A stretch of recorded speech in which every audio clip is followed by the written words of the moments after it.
1억. 누구나 말은 쉽게 하지만 실제로 내 손에 쥐어본 사람은 몇이나 될까요? 오늘 여러분의 통장 잔고를 영원히 바꿀 3가지 금기 사항을 공개합니다. 안녕하세요. 복잡한 경제 지도를 읽어드리는 여러분의 경제 파트너입니다. 요즘 1억이 돈이냐는 말들 많이 하죠. 하지만 현실은 전혀 다릅니다. 신한은행 보고서에 따르면 대한민국 30대 직장인의 평균 금융자산은 약 3,500만 원에 불과합니다. 내 힘으로 순수하게 1억 넘게 모은 사람은 100명 중 27명도 안 된다는 뜻입니다.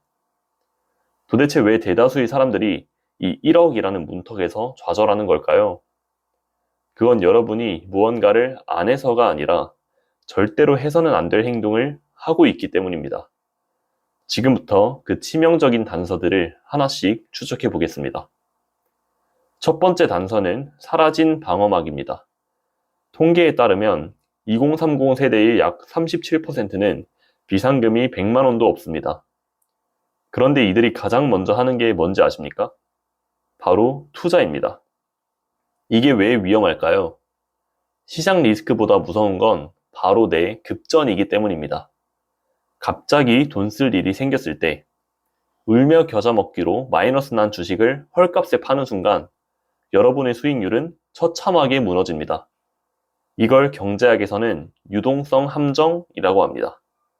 현금이 부족해 자산을 제값에 팔지 못하고 손해를 보는 상황을 말하죠. 그래서 1억을 모으기 전엔 반드시 최소 6개월치 생활비를 현금으로 묶어두어야 합니다. 그래야 시장이 흔들려도 일희일비하지 않고 끝까지 살아남을 수 있습니다. 두 번째 단서는 보이지 않는 감옥, 바로 타인의 시선입니다. 여러분, 친구가 좋은 차 사고 오마카세 가는 걸 보면서 나도 저 정도는 써야지 라고 생각하시나요? 시카고 대학교의 연구에 따르면 또래의 소비를 따라갈수록 개인의 저축률은 14% 감소하고 지출은 17%나 증가합니다. 이걸 전시 효과라고 부릅니다. 타인의 소비 수준에 맞춰 내 소비 수준이 결정되는 현상을 말하죠. 제가 사회초년생일 때 저는 월세 43만 원짜리 방에서 살았습니다. 회사 보조금을 빼면 실질 임대료는 13만 원이었죠.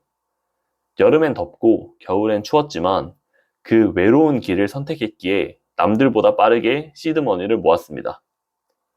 자산은 침묵과 절제 속에서 쌓이고 비교 속에서 무너집니다. 여러분의 비교 대상은 친구가 아니라 어제의 내 재무 목표여야 합니다. 자, 이제 가장 충격적인 세 번째 단서를 해부해 보겠습니다. 바로 무모한 몰빵입니다. 워렌 버핏은 말했습니다. 모든 계란을 한 바구니에 담되 그 바구니를 잘 지켜라. 하지만 여기서 핵심은 잘 지키는 법을 아느냐입니다. 많은 분이 카더라 통신에 의지해 전 재산을 겁니다. 누가 이거 좋다더라. 이 기업 대표랑 누구랑 친하다더라. 같은 근거 없는 믿음 말입니다. 이걸 경제학에서는 과잉 확신 편향이라고 합니다. 자신의 지식이나 판단이 실제보다 훨씬 정확하다고 믿는 오류를 말하죠.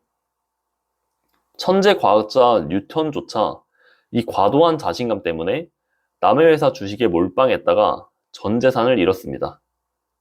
금융 지식이 부족하다면 실패할 확률을 줄여주는 ETF 같은 분산 투자 상품부터 시작하십시오. 근거 없는 확신은 투자가 아니라 도박일 뿐입니다. 그렇다면 우리가 1억을 향해 가는 길에 지불하는 비용은 구체적으로 어떻게 분배될까요? 여러분이 매달 버는 300만 원을 기준으로 돈의 흐름을 해부해 보겠습니다. 먼저 숨만 쉬어도 나가는 월세와 공과금 약 80만 원입니다. 생존을 위한 식비와 교통비 약 70만 원이죠. 여기에 통신비와 보험료 등 고정비로 30만 원이 더 빠집니다. 자, 벌써 180만 원이 사라졌습니다. 남은 120만 원에서 친구 결혼식, 경조사, 그리고 앞서 말한 또래 소비인 품위 유지비로 50만 원을 쓴다고 칩시다. 세금까지 떼고 나면 결국 내 손에 남는 순수 저축액은 고작 40만 원 남짓입니다. 300만 원을 벌어서 내 미래를 위해 남는 건 단 13% 뿐이라는 충격적인 결론에 도달합니다. 이 속도로는 1억을 모으는데 20년이 넘게 걸립니다. 이 구조를 깨지 않으면 1억은 영원히 꿈 같은 이야기일 뿐입니다. 앞으로의 미래는 어떨까요? 금리가 변동하고 물가가 오르는 인플레이션 시대에는 단순히 아끼는 것만으로는 부족합니다. 하지만 오늘 말씀드린 세 가지 행동만 피해도 여러분은 상위 27%의 궤도에 진입하게 됩니다. 구조적 개선을 위해 제가 제안하는 해결책은 두 가지입니다. 첫째, 선저축 후 지출의 시스템화입니다. 내 의지를 믿지 않고 월급날 자동으로 비상금 계좌와 투자 계좌로 돈이 빠져나가게 만드십시오. 둘째, 금융 문해력 높이기입니다. 뉴턴처럼 똑똑한 사람도 망하는 게 시장입니다. 적어도 내가 투자하는 자산이 어떤 원리로 돈을 버는지는 설명할 수 있어야 합니다. 오늘 제가 던진 질문을 기억하십시오. 여러분의 통장은 지금 방어막이 있습니까? 아니면 타인의 시선에 갇혀 있습니까? 여러분은 1억을 모으기 위해 지금 당장 어떤 지출을 끊으실 건가요? 댓글로 여러분의 다짐을 남겨주시면 함께 고민해 보겠습니다. 오늘 내용이 유익했다면 구독과 좋아요 부탁드립니다. 여러분의 경제적 자유를 응원합니다. 감사합니다.